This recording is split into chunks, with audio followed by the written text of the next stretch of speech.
और मेरा नाम अंशुल गुप्ता है। मैं राष्ट्रीय कर्म पार्टी का राष्ट्रीय अध्यक्ष हूँ। साथ में ही हम गठबंधन में हमने प्रत्याशी है, मेयर प्रत्याशी श्रीमती प्रिया गुप्ता जी, वो मेयर का प्रत्याशी है पूरे गाजियाबाद में जो चुनाव लड़ रही है। तो चुनाव में क्या देखने को मिला इस समय आपको, क्योंकि आपने काफी एरिया कवर कर लिया है?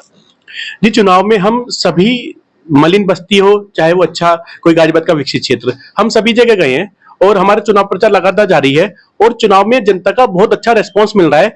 जनता हमें रेस्पॉन्स दे रही है क्योंकि शायद वो किसी न किसी पार्टी से खफा दिख रही है।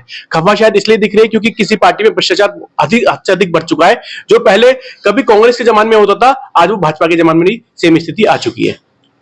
अच्छा, जैसे कल बीजेपी के प्रदेश अध्यक्ष आए और इनके सामने ही पूरा इस समय बीजेपी में सबसे ज्यादा खलबली मची हुई है। जो आम कार्यकर्ता, जो 20 या 25 साल पुराने कार्यकर्ता सब रो रहे हैं, उनको कह रहे हैं हमारे साथ धोखा हुआ है। तो जो है, आपने अभी पब्लिक के बारे में कहा, यहाँ बीजेपी के कार्यकर्ता खुद कह रहे हैं कि हमारे साथ धोखा हुआ है, तो उसके बारे में क्या कहोगे आप? जी, बीजेपी को जब जितना मैं जानता हूं, जब ये पार्टी बनी थी तो इनके साथ एक ही नारा था, party with difference, difference with other party. मतलब इनका सीधा सीधा नाम था कि हम राजनीतिक पार्टी तो है लेकिन हमें हमारा हर कार्यता एक अनुशासित है। और धीरे धीरे, लेकिन जैसे जैसे ये आगे बढ़े सफर में, सत्ता मिली, पैसा आया और चारों ओर इनका राज हो गया, धीरे धीरे जो बुराइयां कांग्रेस के अंदर थी, जिसको हटाने के लिए भाजपा आई थी, आज वही सारी की सारी बुराइयां भाजपा में भी देखने को मिल रही हैं।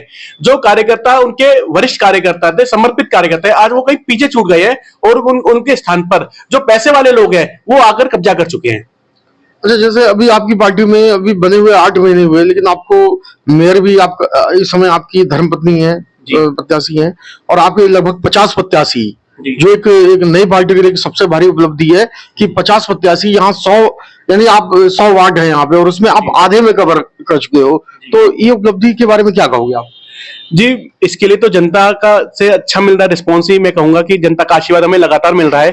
तभी हमने एक बहुत छोटी शुरुआत करी थी, आज वो छोटी शुरुआत धीरे धीरे एक वृद्ध आकार ले रही है और देखने में आ रहा है कि जनता हमारे साथ आकर जुड़ रही है। नए नए लोग हमारे साथ आकर जुड़ रहे हैं जो बिना किसी डिमांड के अपना सपोर्ट हमें कर रहे हैं, अनकंडीशनल सपोर्ट हमें दे रहे हैं। इससे हमें शक्ति मिल रही है। इसी शक्ति का फलस्वरूप है कि हमारे गठबंधन भी एक ऐसी पार्टी के साथ हुआ जो पहले से स्थापित पार्टी थी और उस पार्टी ने हमें मेयर की सीट का प्रत्याशी भी बनाया। तो गठबंधन में हमारे मेयर पद का सीट हमें मिली और हम ही उससे चुनाव को लड़ना है। ये हमारी जनता से मिले आशीर्वाद का ही नतीजा है। और मुझे लगता है कि 59 सीट पे हम लोग चुनाव लड़े गठबंधन के साथ। तो मुझे लगता है कि ये एक बहुत अच्छी शुरुआत है और हम जैसे जैसे आगे बढ़ेंगे, मुझे उम्मीद है हम परिवर्तन लाने में सफल हो पाएंगे। जैसे आपने शुरुआत में एक मुद्दा उठाया था कि गाजियाबाद का जो पानी है वो पूरा जहर हो चुका है। यहाँ इसकी वजह से कैंसर की जो बीमारियां होती है, जो गाजियाबाद में बहुत कम संख्या में मरीज मिलते थे, आज वो लगातार हर एक क्षेत्र में मिलते जा रहे हैं।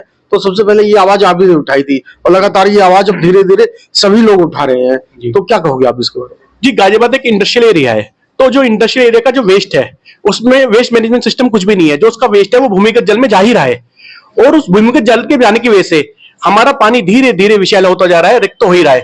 अब देखिए उससे क्या होता है, आप घर में हर कोई, पूरे गाजियाबाद की जनता की समस्या है कि वो पानी तो वो पी रहे हैं लेकिन वो आरओ का ये सोचकर कि एकदम शुद्ध पानी वो पी रहे हैं, लेकिन वास्तविकता ये है जो जहर उनके अंदर जा चुका है वो आरओ दूर नहीं कर सकता।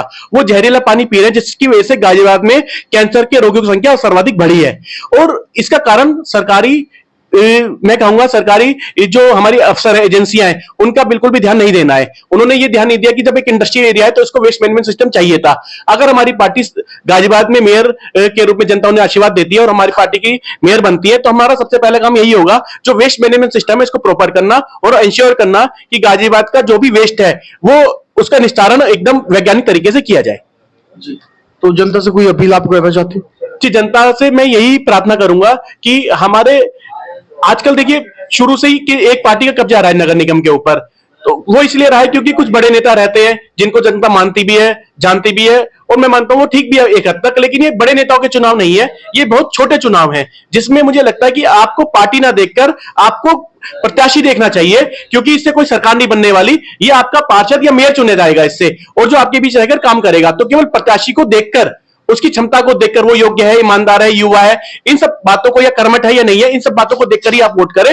मुझे यकीन है कि अगर आप इस प्रकार का वोट देते हैं और हमें आशीर्वाद देते हैं तो हम गाजियाबाद में परिवर्तन ले आएंगे।